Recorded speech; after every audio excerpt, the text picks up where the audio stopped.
Salut à tous et bienvenue dans cette vidéo. Aujourd'hui nous allons parler d'un sujet un peu touchy, vous savez, ce genre de choses qu'il faut pas faire quand on est un youtubeur, enfin il paraît qu'il faut pas le faire, mais moi je le fais quand même parce que j'en ai rien à chier, c'est de parler d'un autre youtubeur.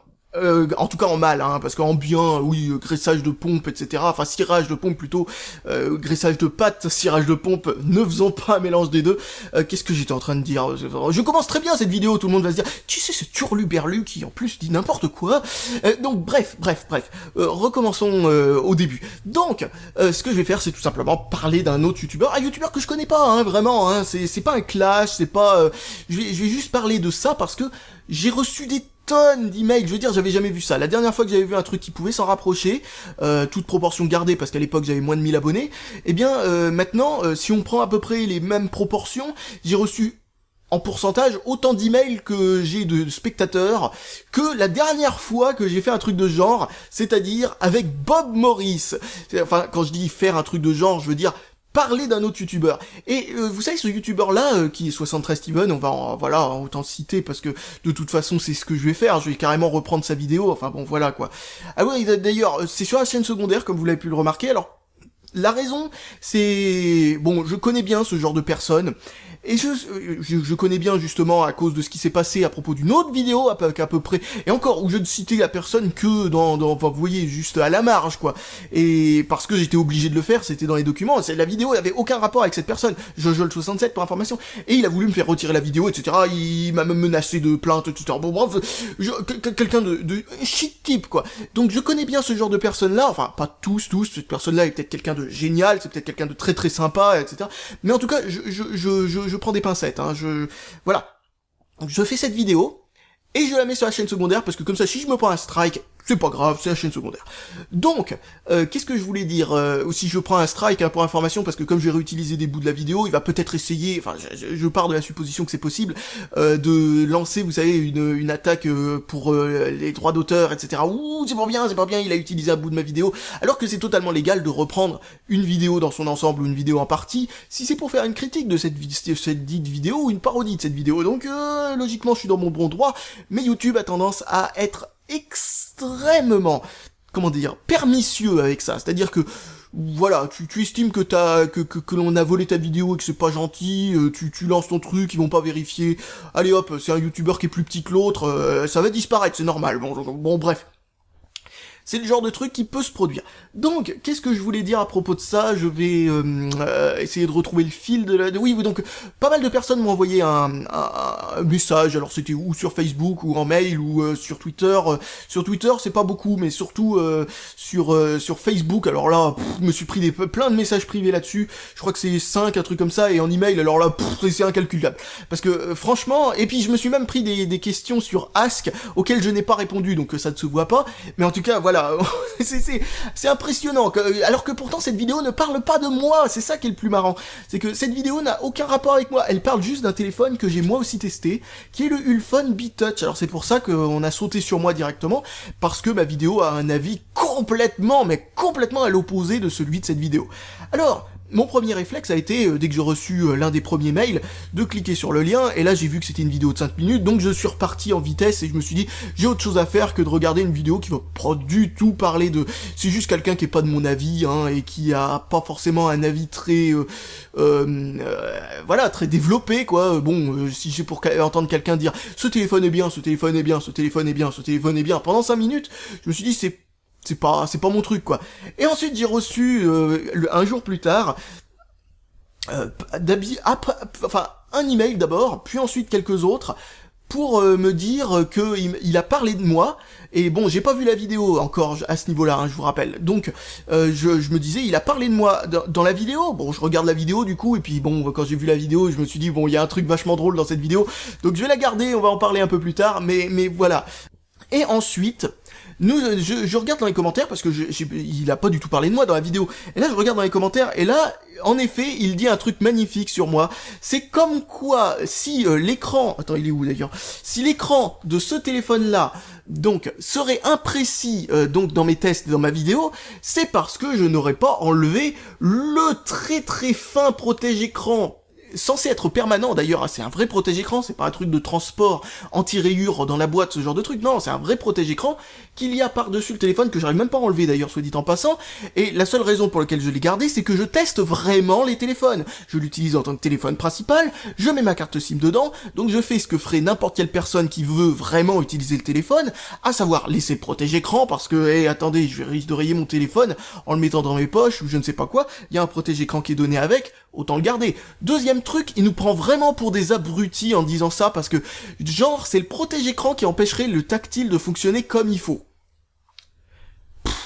Ça serait lamentable pour un téléphone de ne pas fonctionner bien parce qu'il y a une fine couche de plastique par-dessus le téléphone. Je veux dire, un téléphone se doit d'être designé pour fonctionner avec un protège-écran quand même. Je veux dire, ça serait la moindre des choses. Ça paraît... Et en plus, là, c'est une fine feuille de plastique. Je veux dire, il y a des protège-écrans qui sont faits en verre trempé, qui sont pas forcément plus épais, mais d'une matière qui est pas forcément plus... Enfin, qui est pas forcément idéale, quoi. Et donc, du coup, il faut bien entendu que l'écran tactile fonctionne à travers ce truc-là. Ça serait ridicule pour un téléphone, et ça serait un point qui serait, on va dire... qui serait normal d'aborder dans une vidéo si un téléphone n'était pas capable de fonctionner à travers son protège-écran. Je veux dire, c'est tout aussi grave que quoi que ce soit d'autre, ou que l'imprécision de l'écran tactile lui-même, avec ou sans protège-écran. À savoir que sans le protège-écran, le téléphone fonctionne exactement de la même façon. Justement, on en a la preuve à l'intérieur de sa propre vidéo. On le voit scroller dans les paramètres, et on voit justement le problème dont je parlais, qui n'est pas un problème d'imprécision du tactile, mais un problème de latence dans l'acceptation des commandes tactiles du côté du téléphone. Et quand il scrolle donc les paramètres dans la vidéo, ça fait exactement ce que je vous montre dans la vidéo sur le Elephone P7000, c'est-à-dire... Non, je crois que je l'ai même montré dans la vidéo du Ulfone B-Touch, c'est-à-dire que quand on scrolle par rapport à un autre téléphone, on a genre du 13 images par seconde au lieu d'avoir 25 ou 30 ou même 60. Je veux dire... C'est pas fluide du tout, une seule seconde. C'est saccadé, et en plus de ça, ça ne prend pas de vitesse, ça ne prend pas d'inertie. Quand vous glissez rapidement sur une page web, par exemple, pour aller jusqu'aux commentaires, parce que vous en avez rien à faire de ce qu'il y a au-dessus de la page web, vous avez l'habitude de scroller assez vite, comme ça prend de la vitesse, etc. Ce téléphone, justement, a ce problème-là. Alors parlons un peu de ce téléphone une seconde. Ce téléphone est vraiment une grosse daubasse, hein, parce que la qualité de construction, c'est de la merde. Il y a plein de problèmes au niveau du firmware, enfin, il y a plein de problèmes partout. Quoi qu'il arrive, ce téléphone a des problèmes. Mais il y a eu, par rapport à la vidéo que j'ai fait précédemment, une mise à jour qui a été faite je crois que c'est le 4 juillet ou le 2 juillet, un truc comme ça. Donc il y a eu une mise à jour qui a été faite sur ce téléphone, et cette mise à jour n'a absolument rien résolu. Donc ça n'est pas ça. Quand j'ai vu sa vidéo, je me suis dit... Ça se trouve, hein, la mise à jour a résolu quelques trucs, on va lui garder le bénéfice du tout, donc j'ai ressorti le téléphone, parce que non, je ne revends pas les téléphones, parce que on va dire que quelque chose qui, pour moi, est pas convaincant, quoi, c'est quelque chose que je déteste, que je trouve nullissime, etc., je vais pas le revendre à quelqu'un, je vais pas lui refiler mon poison en lui disant, bon voilà, alors ça c'est un excellent téléphone, vous voyez, regardez, je vous le vends, génial. Non, moi je pars du principe que l'intérêt des autres, vu que je suis quand même, on va dire, un petit peu une personnalité publique, toute petite, hein, mais un petit peu, je veux dire, j'ai une responsabilité vis-à-vis des personnes à qui je parle et à qui je conseille des trucs. Donc je ne vais pas conseiller un truc que je considère comme pourri, et je ne vais encore moins le revendre à quelqu'un. Je veux dire, ça serait ridicule. Je veux dire, oh bah voilà, je viens de dire dans une vidéo que c'est tout pourri, regardez, je te le revends, c'est génial. Donc voilà, bon, je garde le téléphone et je compte le garder, et donc du coup j'ai regardé ce que ça donne au niveau des mises à jour, etc., ça n'a rien changé. Donc bref, passons ce qu'il a dit dans les commentaires, hein, je me sens pas particulièrement visé ou quoi que ce soit, hein, mais ça me laisse quand même me poser la question, jusqu'où peut-on prendre ses abonnés pour des abrutis, parce que n'importe qui n'est pas un fanboy de sa chaîne et qui lit ça, et qui sait à peu près comment fonctionne un téléphone, et qui lit... C'est parce qu'il a laissé le protège-écran que l'écran tactile marche mal. Je veux dire, ok, là ça sent la mauvaise foi, c'est juste à un niveau, ça se fait pas, quoi.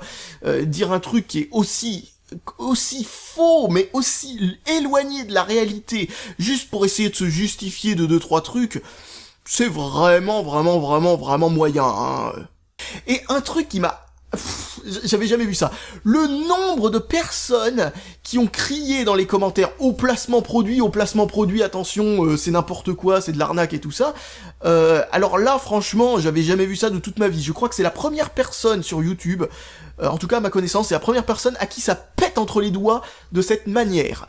Je veux dire, je n'ai jamais vu ça jusque-là. Mais là, au moins, s'il y a bien un exemple qui va peut-être faire dire aux autres youtubeurs qu'il faut qu'ils arrêtent leurs conneries en termes de placement produit et tout ça, celui-là est un très très bon exemple, parce que là, ça a vraiment pété, quoi, hein, ça a vraiment pété. Et le nombre de personnes qui m'a cité aussi dans les commentaires, ça c'était assez incroyable, parce que j'ai oublié de le dire un truc, mais à chaque fois qu'on marque plus Electronic Arts, par exemple, à l'intérieur d'un commentaire, j'en suis notifié sur Google+. Alors, je regarde pas souvent ça, parce que je reçois beaucoup trop de trucs là-dessus, hein, c'est mélangé avec les commentaires YouTube et tout ça, mais a posteriori, quand j'ai regardé là-dedans, je me suis rendu compte le nombre de personnes qui avaient mis plus Electronic Arts dans leur message pour que ça me parvienne, j'avais pas vu, mais en tout cas, voilà, ça c'est drôle de voir ça, et j'ai vu le nombre de personnes, donc qui est pas forcément en me citant, hein, je veux dire, c'est le nombre de personnes qui ont dit que cette vidéo a sentait un petit peu elle sentait louche, quoi, et donc, je vais dire une chose déjà, les placements produits, c'est quelque chose de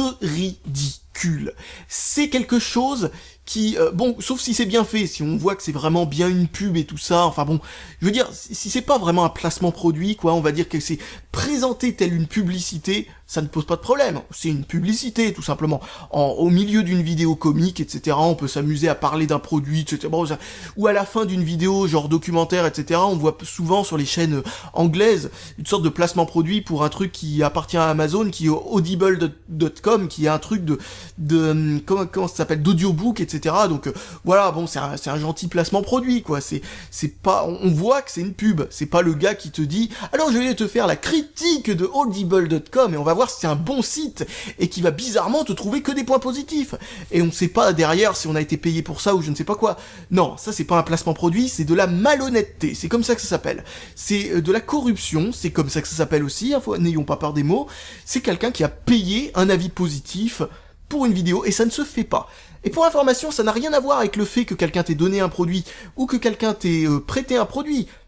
On a le droit de prêter un produit à quelqu'un, ou de donner un produit à quelqu'un, et de faire ensuite derrière quelque chose de totalement objectif. Parce que, je tiens à préciser un truc, quand on donne un produit à un testeur, normalement il n'a pas le droit de le revendre, donc il n'a pas le droit de se faire de l'argent dessus. Donc, logiquement, ça ne change rien, c'est même mieux que s'il l'a acheté, parce que je tiens à vous préciser un truc, c'est que quand quelqu'un a acheté quelque chose, vous pouvez penser qu'il va être plus objectif. Mais non, disons qu'il a dépensé 300 € dans un produit. Ce qui m'arrive des fois, mais alors, je veux dire, c'est quelque chose de coûteux, quoi. Hein. Quand j'achète par exemple des produits comme, alors bon, vous l'avez pas encore vu, mais le Motorola Moto X seconde génération, j'ai investi plus de 300 € là-dedans. Et 350, un truc comme ça, je sais plus exactement. Enfin bon, bref, j'ai investi pas mal là-dedans, juste pour vous présenter un produit que je vais revendre après, parce que là, bon, je l'ai acheté, j'ai le droit de le revendre. Mais voilà, et vous voyez que là, il y a un paradoxe, c'est que quand vous avez investi autant dans un produit, vous avez tendance à dire que c'est un bon produit, vous allez le revendre déjà, et vous avez le droit de le revendre dans ce cas-là. Bon, donc bref, il est normal de se dire, j'ai investi autant dans ce produit, je vais le garder, ça va peut-être être mon téléphone. Il faut que je me convainque que j'ai fait le bon choix, il faut que je me dise que j'ai fait le bon choix, vous voyez ce que je veux dire, il y a aussi un problème là-dedans. Donc, il n'y a aucun rapport entre le fait qu'on ait donné un produit et le fait qu'on ait acheté un produit et l'honnêteté de la personne que vous avez en face de soi. Si quelqu'un est malhonnête, il sera malhonnête dans les deux cas, si quelqu'un est honnête, il sera honnête dans les deux cas. Voilà, au moins ça résout le problème.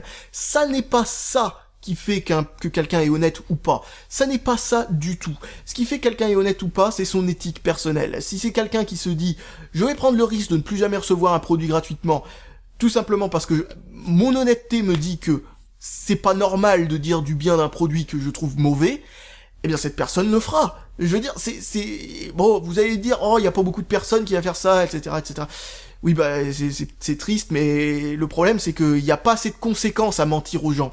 Et s'il y avait des conséquences à le faire, eh bien, je peux vous dire qu'il y aurait beaucoup plus de personnes qui se poseraient cette question, etc. Hein, je veux dire, voilà. Mais les conséquences existent, et les conséquences sont là, et on les voit dans les commentaires de cette vidéo, justement. C'est que il y a pas mal de personnes qui vont se demander, est-ce qu'on peut encore faire confiance à cette personne? Donc voilà.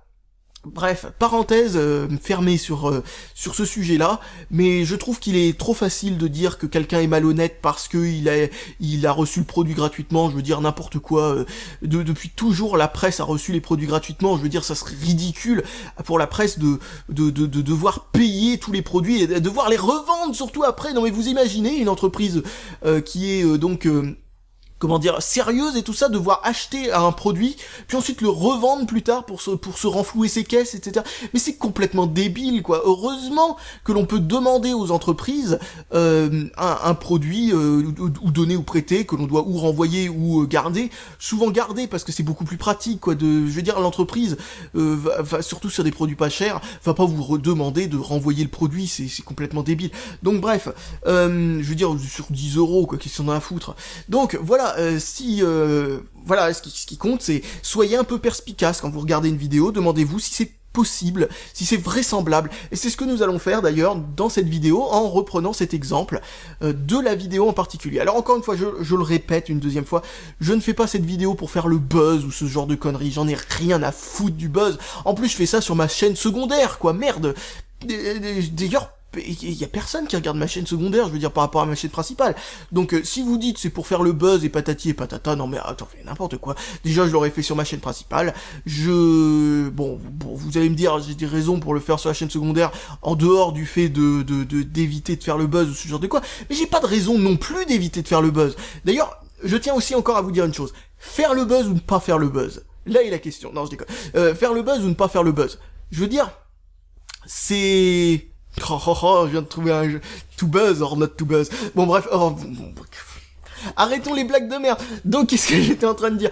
Oui, non, le buzz c'est quelque chose qu'on ne peut pas prévoir. Quiconque va vous dire que l'on peut prévoir un buzz à l'avance, ouais, bon, ou alors faut vraiment être con. Il y a certaines personnes qui s'amusent à mettre des titres qui sont vraiment buzzesques et des miniatures qui sont vraiment buzzesques au possible directement dans... Bon, c'est vrai que c'est possible un petit peu de manipuler le truc là, mais faut voir après avec quel genre de public on scoltine, quoi. C'est genre 12 ans en moyenne et un âge mental encore plus bas. Donc bref...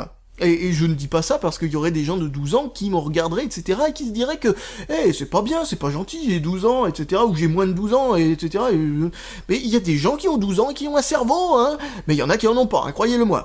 Donc, croyez-le-moi, ça veut dire quoi, ça? Donc bref, je recommence. J'adore faire ce genre de vidéo parce que c'est tellement pas scripté, ça se voit. Donc bref, qu'est-ce que j'étais en train de dire? Oui, déjà pour faire le buzz, hein, scripter votre vidéo, ça serait pas mal, hein, à moins que vous voulez faire le buzz sur à quel point vous êtes pas professionnel. Bon, bref. Qu'est-ce que j'étais en train de dire à nouveau? Je recommence, je recherche où j'en étais, donc... Oui, non, je cherche pas à faire le buzz, ce genre de choses. J'essaye juste de répondre à ça, parce que, je veux dire, ça serait très hypocrite pour moi de faire ça pour des gens inconnus, genre Bob Morris, etc. Ou enfin, vous voyez ce que je veux dire, quoi. Et pour quelqu'un qui serait, sous prétexte qu'il soit plus connu que moi, ne rien faire. Enfin, je vous le répète, mais c'est pour vous l'expliquer, quoi. Je veux dire, non, le but n'est pas là. Le but est tout simplement d'essayer de voir cette vidéo, essayer de regarder ça de manière un peu objective, essayer de voir si vraiment il y a un problème ou si voilà, c'est juste maladroit, quoi. Ah oui, j'ai aussi pensé à une autre éventualité, c'est que peut-être que le téléphone pourrait marcher mieux qu'au moment où j'ai fait la vidéo sur ce téléphone. Alors je l'ai allumé, je l'ai mis à jour, j'ai voulu voir ce que ça donne, et non, c'est exactement pareil, le téléphone a les mêmes problèmes que quand je l'avais testé à l'origine, au départ, donc non, le problème n'est pas là. Donc...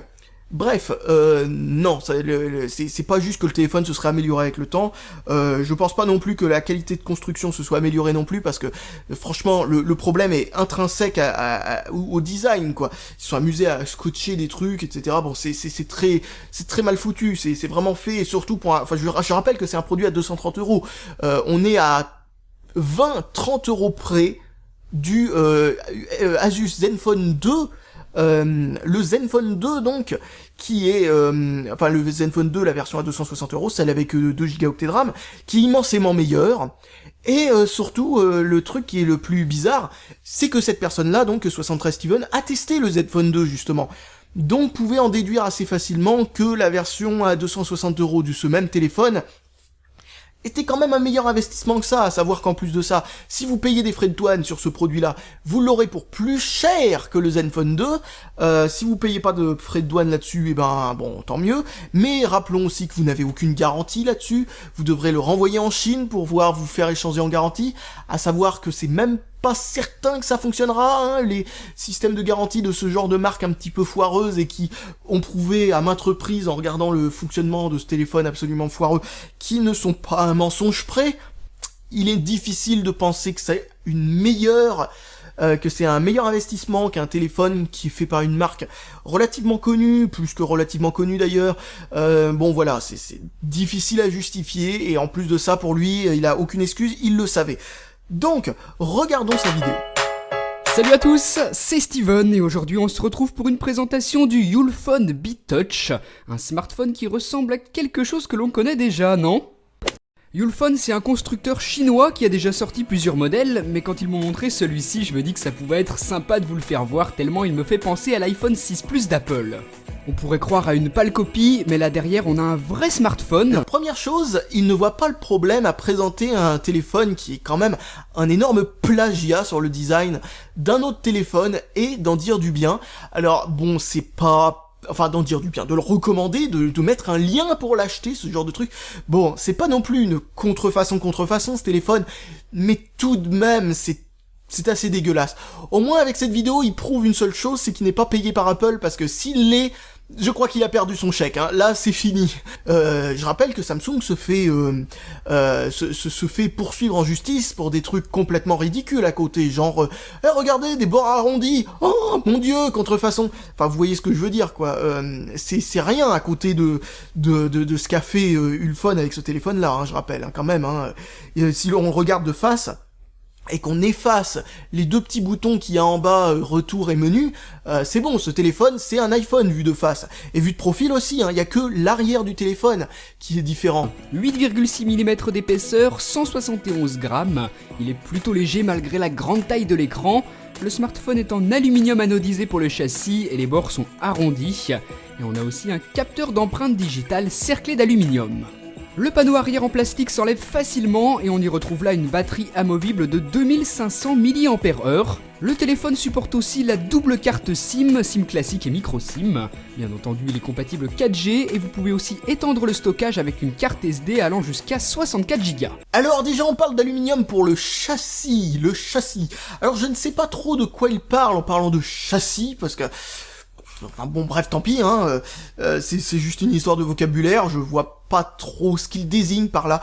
En tout cas, un truc à dire, ce téléphone n'est pas du tout en métal, c'est du plastique, hein. C'est du plastique en dehors des rebords qui sont tout simplement des morceaux de métal collés au scotch double face, hein.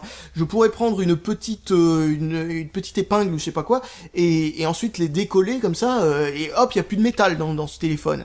Et ça s'appelle pas le châssis, ça s'appelle le contour. En tout cas, je sais pas trop ce qu'il parle du châssis, je suppose qu'il parle d'un truc à l'intérieur.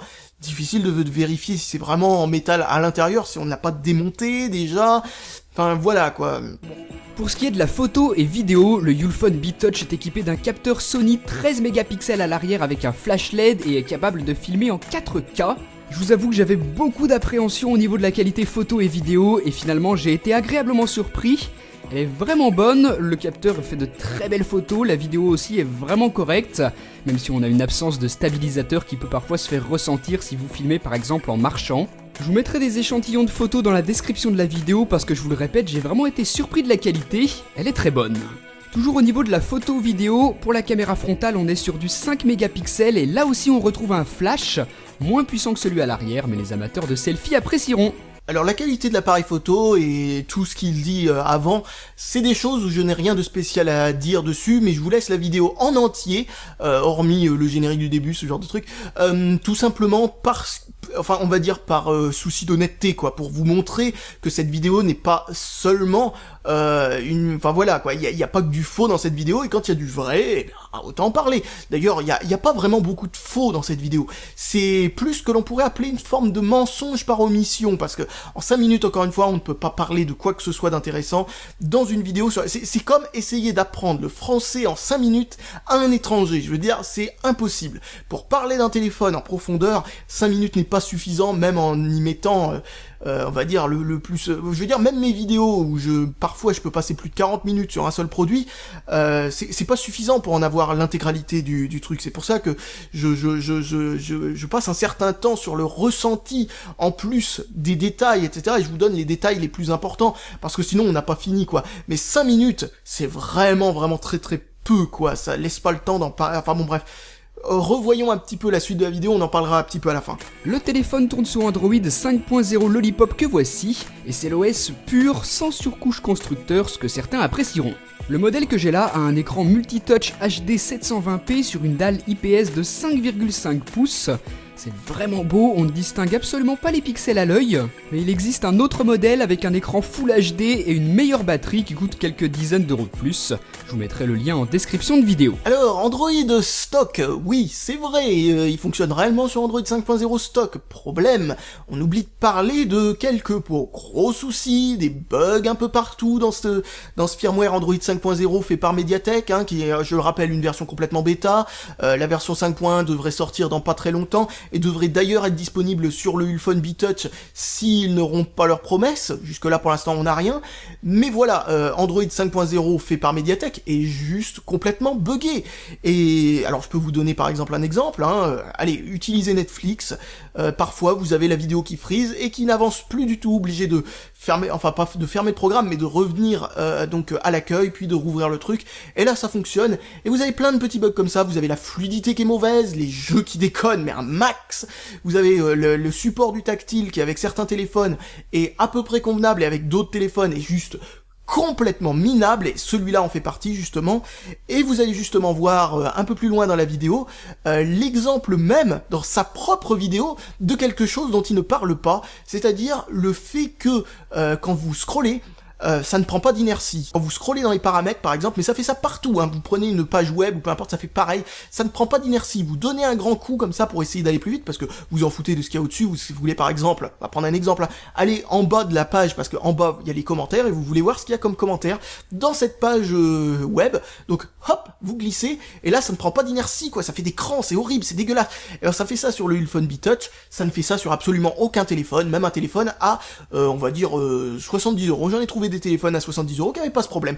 Donc voilà, là on voit les problèmes qu'il peut y avoir. Même sans avoir de Full HD sur celui-ci, l'écran reste tout de même très beau, la luminosité est vraiment bonne, j'ai par exemple eu aucun souci à l'utiliser en plein soleil. Les couleurs, je les trouve vraiment vives, c'est super sympa à utiliser ce type d'écran, très très beau, je vous le répète.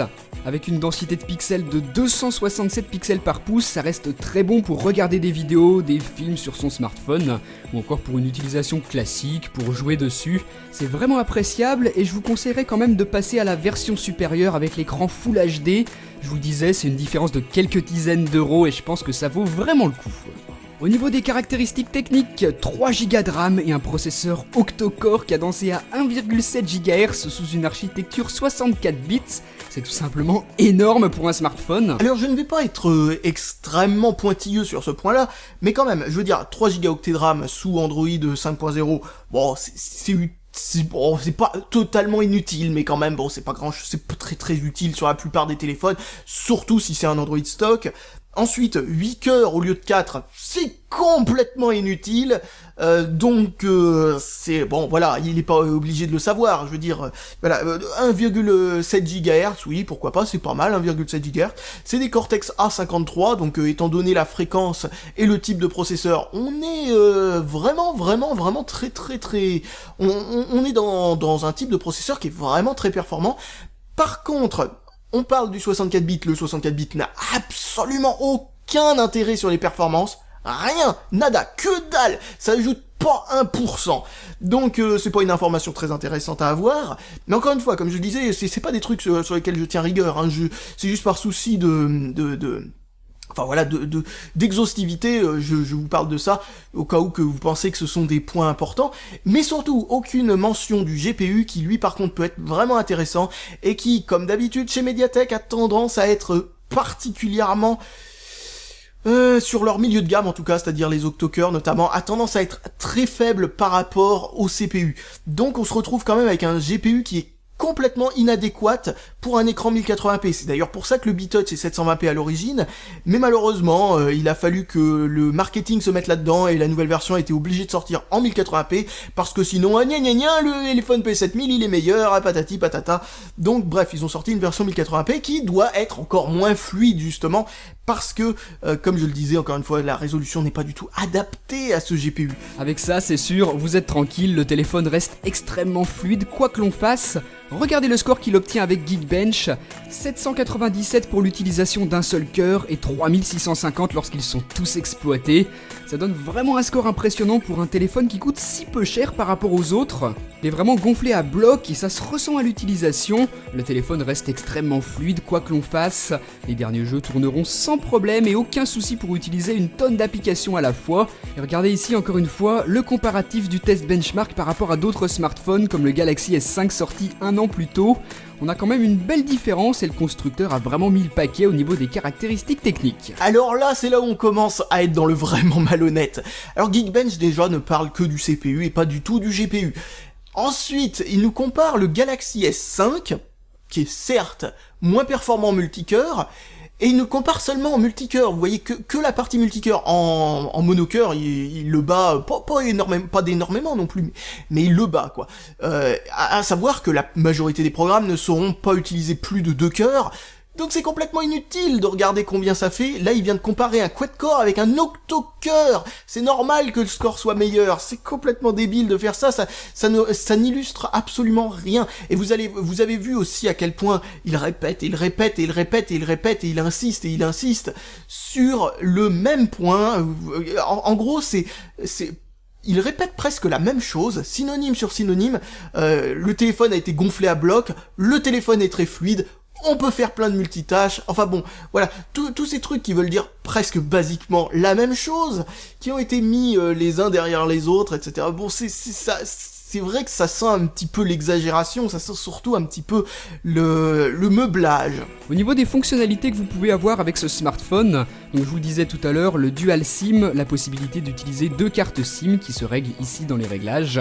Alors là on est au moment où il scrolle dans les paramètres. Alors quand il scrolle dans les paramètres c'est très subtil, ça se voit pas beaucoup parce qu'il scrolle très lentement comparé à n'importe qui irait directement jusqu'en bas, ou alors s'il a envie de tout montrer, enfin voilà, il fait ça d'une façon où ça se voit pas beaucoup. Je pense pas que ce soit volontaire, mais on voit quand même qu'il a le même problème que moi en termes de fluidité. C'est-à-dire que de la façon que ça scrolle, vous comparez ça côte à côte avec n'importe quel autre téléphone sous Android 5.0 et vous verrez que ça ne scrolle pas du tout de la même façon. C'est-à-dire qu'en fin de compte, il n'y a pas de prise de vitesse, il y a pas de, c'est très brut, etc.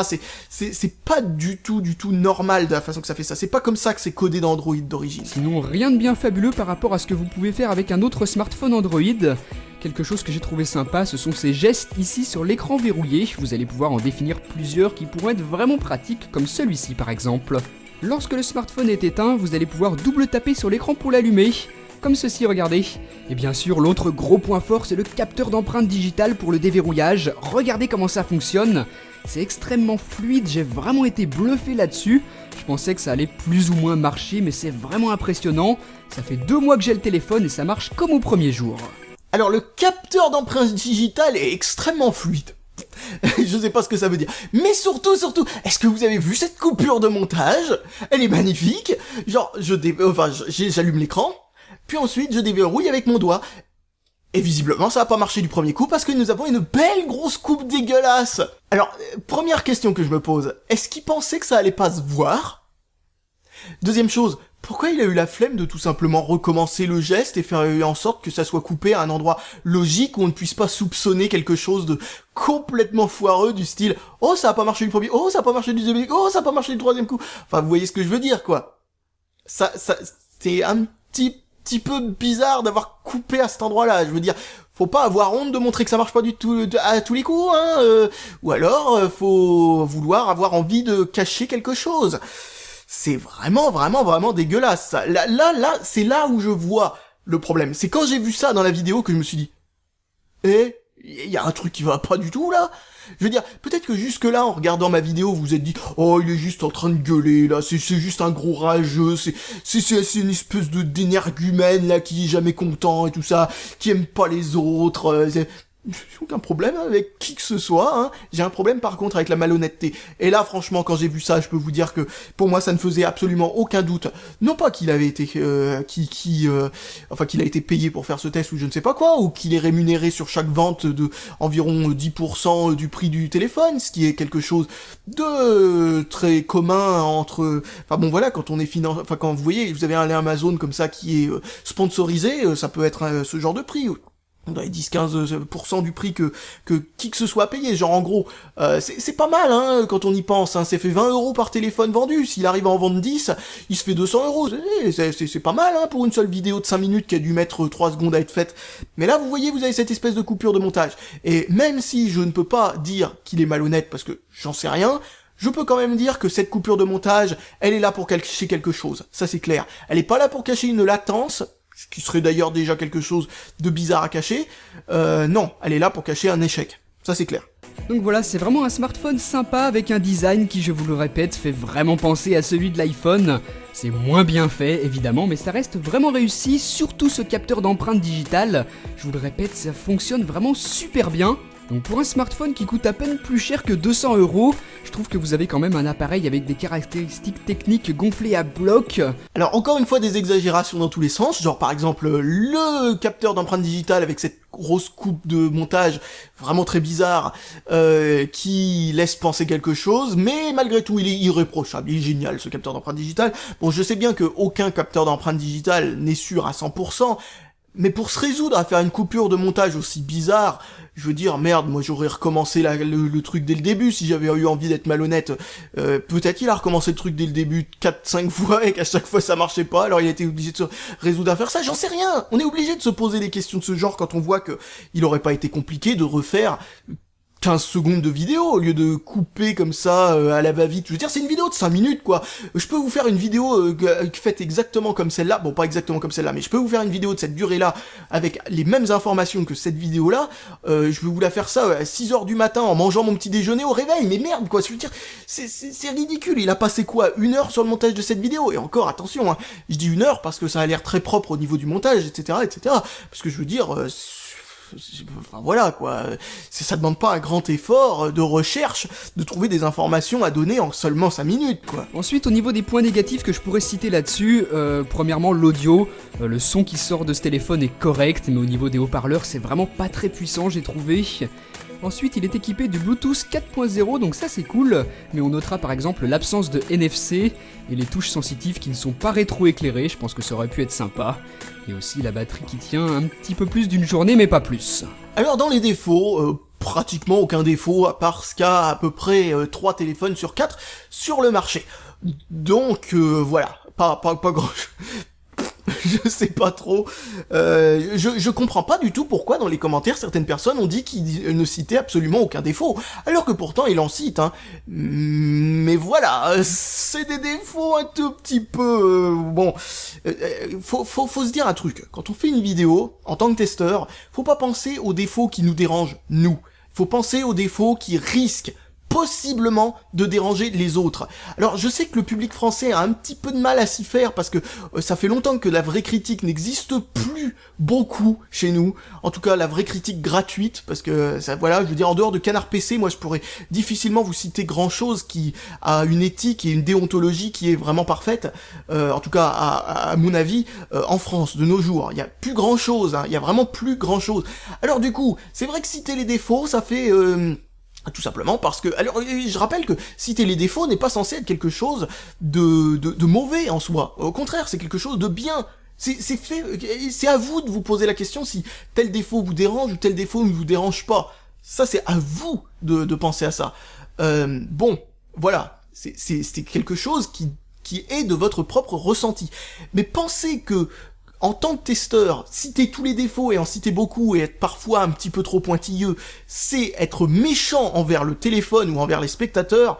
Ça, je suis désolé, c'est ridicule. Je veux dire, le principe d'une critique, je veux dire, si ça s'appelle une critique, c'est parce que c'est fait pour critiquer. Je veux dire, sinon, les deux mots ne viendraient pas de la même base, hein. C'est aussi simple que ça. Mais une critique n'est pas censée être quelque chose de méchant. Une critique, c'est quelque chose de constructif. C'est quelque chose qui est fait pour vous dire, alors vous voulez ce téléphone, le but n'est pas de vous dégoûter d'acheter ce téléphone. Le but est de vous montrer ce qui va pas avec ce téléphone. Bon, parfois le but peut être de vous dégoûter d'acheter ce téléphone, dans le sens où ça va. Mais voilà, le but n'est pas de vous dégoûter de ce téléphone. Le but est de vous montrer tous les problèmes qu'il y a avec ce téléphone. Le dégoût de ce téléphone n'est qu'un résultat de cette critique, mais enfin de cette énumération des problèmes. Mais disons que dans une énumération de problèmes, il y en a aucun qui vous pose problème. Genre par exemple, disons que l'autonomie n'est pas terrible, disons que le son du haut-parleur est pas terrible, etc.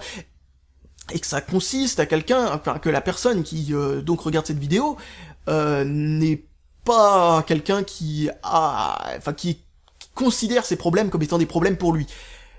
Eh bien, il n'y a pas de raison qu'ils disent dans les commentaires ensuite « c'est pas bien, moi je trouve que le haut-parleur il est suffisant, etc. etc. » Vous voyez ce que je veux dire? Ça, c'est pas constructif comme réaction. Mais mais voilà, il faut bien dire ses défauts pour que quelqu'un à qui ces défauts ça parle le sache, parce que sinon c'est un petit peu débile. Donc bref, c'est normal de citer les défauts dans un téléphone. Par contre, ce qui n'est pas normal, c'est qu'une critique consiste en 10 secondes de défaut et 5 minutes ou 4 minutes 50 secondes, on va dire, allez, soyons gentils, de seulement éloge envers le téléphone. Ça, c'est un petit peu bizarre, par contre, parce que les critiques, c'est ce qui a le plus... c'est ce dont vous avez le plus besoin pour savoir si un téléphone est bon ou pas. Enfin, pour vous, s'il vous intéresse ou pas. Vous avez besoin de savoir quels sont les problèmes sur lesquels vous allez buter, en fait. Si on vous parle pas du software qui pose quelques problèmes de compatibilité avec certains programmes, c'est quand même un gros souci, quoi. Vous avez acheté le téléphone, ensuite vous vous rendez compte de ça, vous dites non, c'est pas possible, c'est pas sérieux ce test, c'est pas sérieux. Donc voilà. C'est ce que je veux pointer avec ça. Mais pas, enfin voilà, il manque des défauts, les défauts c'est rien dans ce test-là, voilà. Mais il y a quand même des défauts qui sont pointés, donc voilà, soyez honnêtes dans les commentaires, il a quand même pointé quelques défauts, même si, sincèrement, il y a des défauts qui sautent aux yeux, surtout pour quelqu'un qui connaît déjà Android, ce qui est son cas, il a fait le Z Phone 2 il y a pas longtemps, donc voilà, c'est assez difficile de comprendre comment il a pas pu voir cette différence de fluidité, mais nette et précise. Va sur un site internet, le premier site internet avec une page web un peu lourde, tu te rends compte que ce téléphone il rame, quoi, c'est pas normal, quoi, il faut connaître un peu son sujet aussi, merde. Donc voilà pour ce Ulfone B-Touch que j'ai trouvé sympa parce qu'il ressemblait à l'iPhone mais qui s'est avéré être un bon smartphone pas trop cher. Donc dites-moi ce que vous en avez pensé dans les commentaires et à la prochaine. Ah, dites-moi ce que vous en pensez dans les commentaires. Visiblement, les gens ne se sont absolument pas retenus de lui dire ce qu'ils en pensaient dans les commentaires.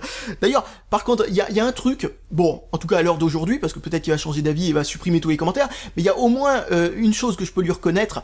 Il n'a pas censuré les commentaires, chose que je ne fais pas non plus, j'ai pas tendance à censurer les commentaires, sauf quand c'est vraiment un méga gros troll vulgaire et dégueulasse, ça peut m'arriver d'en supprimer de temps en temps, mais voilà, au moins on peut lui reconnaître ça, il n'a pas fait son Jojol 67, et il n'a pas supprimé immédiatement tous les commentaires qui ont pu arriver sur sa vidéo, donc voilà, c'est sympa. Après cette vidéo, malheureusement, je pense, je vous conseille pas de le faire, c'est ridicule, c'est inutile, vous faites pas partie de son public, vous avez pas de raison de venir voir sa vidéo pour mettre des commentaires négatifs ou pour mettre des pouces rouges juste parce que vous avez vu ma vidéo et que vous vous dites oh c'est pas gentil ce qu'il a fait et tout ça. Non, vous faites pas partie de son public et si j'avais pas fait cette vidéo, vous n'auriez pas fait partie de son public non plus. Donc il n'y a pas de raison que vous fassiez ça. Par contre, que son public, ou que le public qui s'intercoupe entre le mien et le sien, fasse ce genre de réaction, et le fasse de manière totalement... vous voyez, il y a personne qui les a incités à faire ce genre de truc, et qui le fasse en masse, et que ça contrebalance d'une manière assez impressionnante par rapport aux commentaires positifs, quoi, parce qu'il y a pratiquement aucun commentaire positif sur cette vidéo. C'est assez impressionnant, et encore une fois, ça me fait dire une chose. Bon, voilà. Arrêtez de faire des vidéos de ce genre. vous êtes un testeur, vous n'êtes pas un publicitaire. Si vous êtes un publicitaire, marquez publicité en gros quelque part. Alors il y a des gens aussi qui font partie de la grande mauvaise foi, là, vous savez, qui disent ah ouais mais dans une publicité, il n'y a pas marqué publicité dans un coin. Ouais bah attendez, c'est une coupure pub, ça se voit que c'est une publicité. Je veux dire, avant qu'on passe aux publicités sur une chaîne de télé, il y a marqué publicité mis par la chaîne. Je veux dire, merde, faut être con pour pas se rendre compte que c'est voilà quoi. Donc ça c'est clairement une publicité. D'ailleurs c'est un format publicitaire. Regardez à quel point la vidéo a été montée de manière publicitaire, on dirait une pub Apple, quoi, c'est impressionnant. D'ailleurs, ils vont être très contents, d'ailleurs, chez Apple, quand ils vont voir ça, parce que, déjà, le logo de cette personne-là, l'avatar de cette personne-là, ressemble au logo Apple. Deuxièmement, sa façon de monter les vidéos, sa façon de faire les vidéos, etc., ressemble aux pubs d'Apple. Le téléphone ressemble à un téléphone Apple. Le tout mis bout à bout est fait pour un téléphone qui n'est pas un téléphone Apple. Voilà, je veux dire, je pense qu'il y a même pas besoin que je continue là-dessus. Je veux dire, c'est assez... Voilà, je sais pas, ça sent le retournement de veste d'une manière assez impressionnante. Enfin, je veux dire, si ça avait été n'importe qui avait fait cette vidéo-là, genre par exemple quelqu'un qui parle de téléphone Android, quoi qu'il arrive, c'est toujours des téléphones Android ou des téléphones Android et Apple, etc., etc. Mais quelqu'un qui parle quasi que de téléphone Apple et du jour au lendemain se met à parler de téléphone Android, on sent les petites pépettes qui sont passées en dessous, etc. Je comprends très bien la réaction qu'ont eu les gens. Quand je dis on sent les petites pépettes, je veux dire, elles sont pas avérées, ces pépettes, mais ça sent une petite odeur comme ça, très sympathique, etc. C'est un fumet délicat, vous savez. Donc voilà, encore une fois, ce n'est pas une attaque envers ce youtubeur en particulier. Encore une fois, je connais pas ce youtubeur, je parle surtout de cette vidéo et de ce qui l'entoure. Et très franchement, oui, il faut arrêter de faire des trucs pareils. Je sais encore une fois que je vais passer pour le plus gros des cons du monde, mais faut que quelqu'un le fasse, faut que quelqu'un en parle, faut que quelqu'un soit le premier à en parler. Je veux dire, si personne en parle, c'est comme si on disait, vas-y mon gars, c'est normal, vas-y fais ton truc, et qu'il y ait que moi en tant que youtubeur qui voit le problème. Enfin, en tout cas, qui ose en parler, c'est grave, quoi, c'est grave, parce que il suffit de voir les personnes qui en parlent dans les commentaires. Les spectateurs sont pas dupes, quoi, mince, ça se voit comme le nez au milieu de la figure, ce téléphone a de graves problèmes, et cette vidéo est là pour les masquer, quoi, c'est vraiment bête, quoi, c'est vraiment bête, enfin, en tout cas, c'est comme ça que ça s'interprète, c'est comme ça que ça se voit, et c'est comme ça que je le ressens, et c'est comme ça que n'importe qui le ressentirait. Et moi, j'ai déjà fait des vidéos un peu positives sur des trucs, et j'ai eu ces commentaires comme quoi, oh là là, placement produit et tout ça, alors que c'en était pas. Donc je vois en quoi ça peut être grave comme ça, enfin que ça peut être grave, que ça peut être dangereux et périlleux de comme ça dire qu'il peut y avoir eu un problème, ce genre de choses, qu'il y a une dérive, etc., etc. Parce que il va y avoir des surinterprétations, il va y avoir des amalgames, ça va me retomber dessus, bien entendu, parce que ça c'est normal, je veux dire, moi aussi je fais des vidéos de ce style-là. Bon, bien entendu, elles sont pas strictement comme ça, quoi. Mais voilà, je fais des vidéos aussi sur des téléphones qui peuvent être bons. Et bien entendu, malheureusement, il y a cette bien-pensance qui dit que bon téléphone, bonne critique, égale que le gars était payé. Ça c'est ridicule. Mais regardez quand même, enfin, je veux dire... c'est pas, il y a une structure qui est très différente. Ah oui, tiens, je tiens à parler d'un truc parce que j'ai parlé de Top 4 Phone très récemment dans plusieurs de mes vidéos. J'ai parlé d'un truc, c'est parce qu'il parlait des batteries et des problèmes de batterie, et je trouve que sa façon de mesurer l'autonomie est toute pourrie. Mais Top 4 Phone à côté, ça manque peut-être de rigueur, ça manque peut-être un petit peu de professionnalisme. Non pas que les vidéos en elles-mêmes aient l'air professionnelles, mais dans la façon dont sont traités les téléphones, parfois il y a des trucs qui passent à la trappe qui sont assez gravissimes. Mais par rapport, quoi, ça c'est du vrai test, Top 4 Phone. Ça c'est pas du test. 5 minutes pour parler d'un téléphone, c'est n'importe quoi. 5 minutes pour faire les éloges d'un téléphone, c'est pas normal non plus. Donc bref. Voilà. Donc voilà, je vais terminer cette vidéo, je pense que j'ai plus rien de spécial à dire de spécial.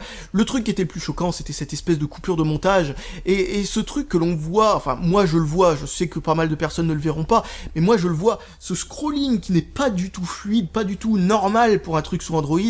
Je veux dire, pour quelqu'un qui passe d'un iPhone, enfin quelqu'un qui critique souvent des iPhones, et quelqu'un qui critique aussi, qui a critiqué juste avant le Zenfone 2, c'est pas normal de pas avoir vu la différence de fluidité. Ou alors faut vraiment être quelqu'un qui en a absolument aucun, comment dire, qui a pas du tout l'œil pour ce genre de truc. Ce qui est normal, ça existe, il y a des gens qui ont pas du tout l'œil pour ça. Et c'est légitime. Mais quand on est testeur, je veux dire, il faut un minimum, faut faut recouper les informations aussi. Je veux dire, son test, c'est bien, de voir son propre avis, etc.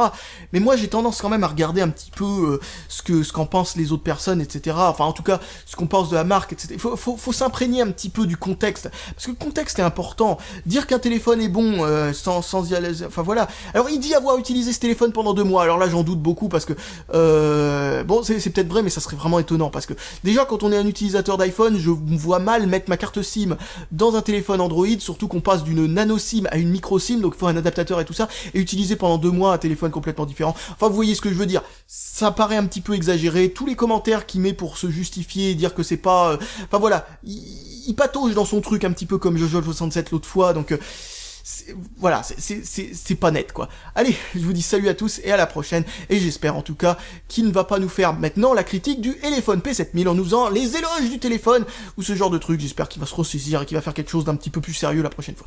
Allez, salut!